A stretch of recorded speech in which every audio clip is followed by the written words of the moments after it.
Good morning. This is Uche Njoku, Sneaker Principal, and coming to you from my bedroom. I tried recording a couple of times, and my son's in the living room playing Roblox, and he is so animated that I asked him, please, Musa, keep your voice down, so that he can record. And he's playing, he's whispering to himself. I'm hearing him whisper very loudly. Then whenever something would happen in the game, he would be like, yay! I'm like, okay. I can't ask a 5-year-old to not be a 5-year-old to make my life easier.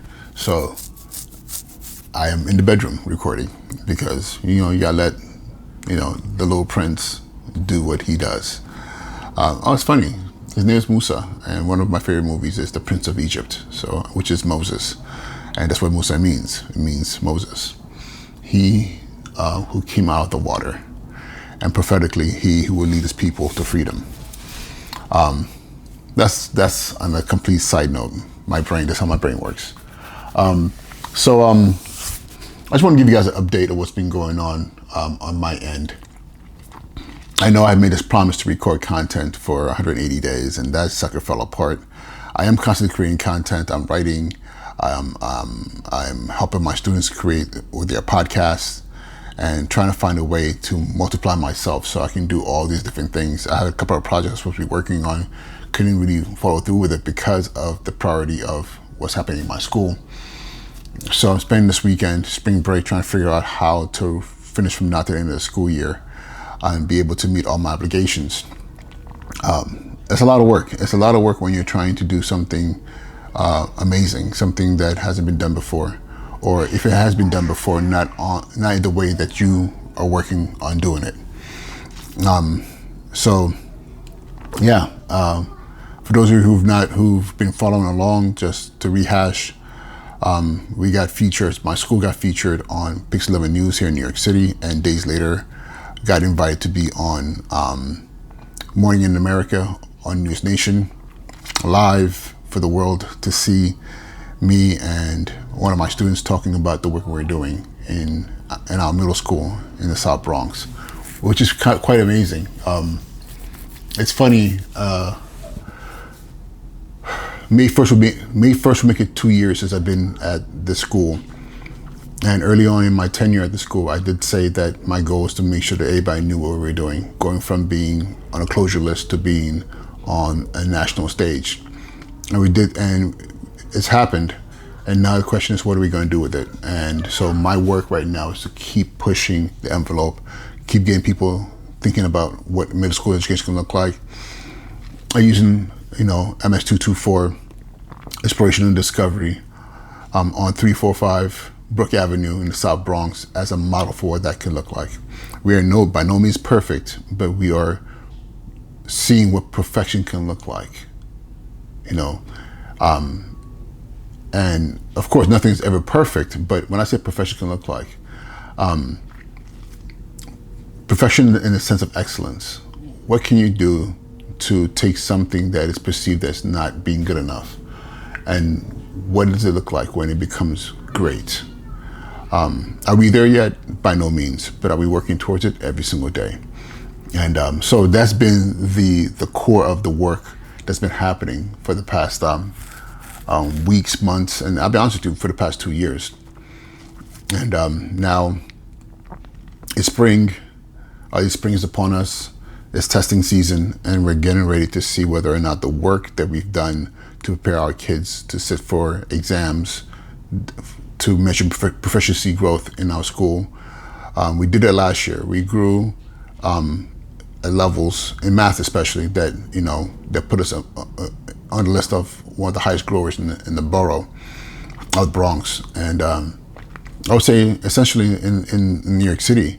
But now it's a question of I'll be honest with you, I'm not concerned with proficiency rates, because that's going to happen regardless. What I'm concerned about is how many of our kids are ready, are high school ready by the time they get to the 8th grade.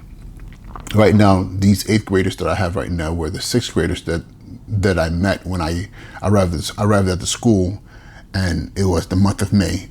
As a matter of fact, it was the day that they were sitting for the state exams. I think it was the last day of testing that I arrived at school as principal. And now this is year 2, so it means I've really had them fully for 2 years. And the question now is, what difference has 2 years made in their lives? But then our 7th graders, who were the first batch of kids who I had in the 6th grade, which was last year, they're now 7th graders now, and next year will be the 8th graders. What can we do with them going into the future? What can we do to really solidify and validate the work we've been doing as far as getting them ready for proficiency exams in ELA and math, but not only that, for Regents exams. I'm saying that, not just me, but my team and I are saying that if we can get our kids ready to sit for exams, for the Regents exams, which are the exams that presently, for now, are used to qualify students to graduate from high school. If we could get our kids to sitting and taking their exams as early as middle school, and give them a chance to pass the exams or improve upon the exams when they get to high school, because they've been exposed to the content so much earlier. And for those who actually show proficiency in middle school, giving them access to high-level courses in high school, whether it's AP courses, or maybe they might attend international baccalaureate schools, or even furthermore, giving them access to early college, while they're in high school. Like all these things to ensure that the quality of education they get in high school gets them ready for college. That is the work that we're doing. That is the focus that we have. I tell people all the time, I really care very little for talking about college ready in middle school if the kids are not college ready for high school. If we're I'm sorry, what I mean, if they're not high school ready, if they're not ready for high school. Because at the end of the day, why are we skipping steps?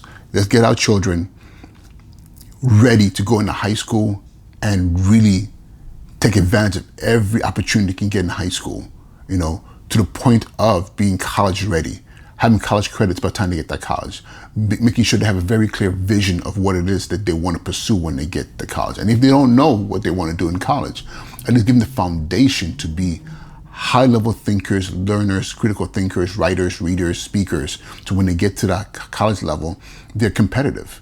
Not every child's going to get to college and know exactly what they want to do. I thought I knew what I wanted to do, but if you had asked me in college, what is it going to be like to be a principal, I'd have looked at you like you were crazy. What do you mean being a principal? What do you mean being an educator? But that was nowhere in my thought process as a young person.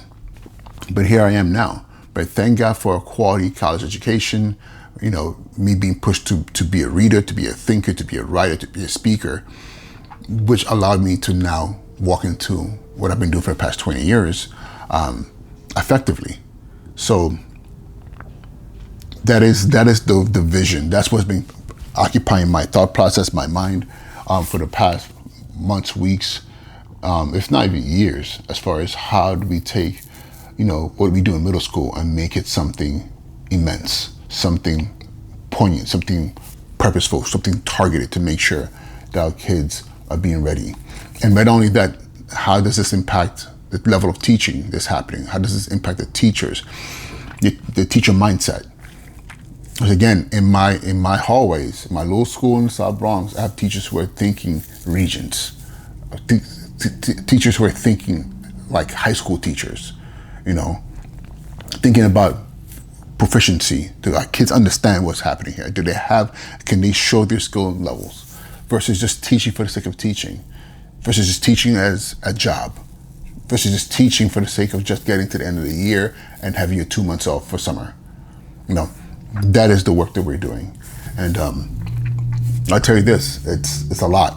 It is a lot. It really is tasking.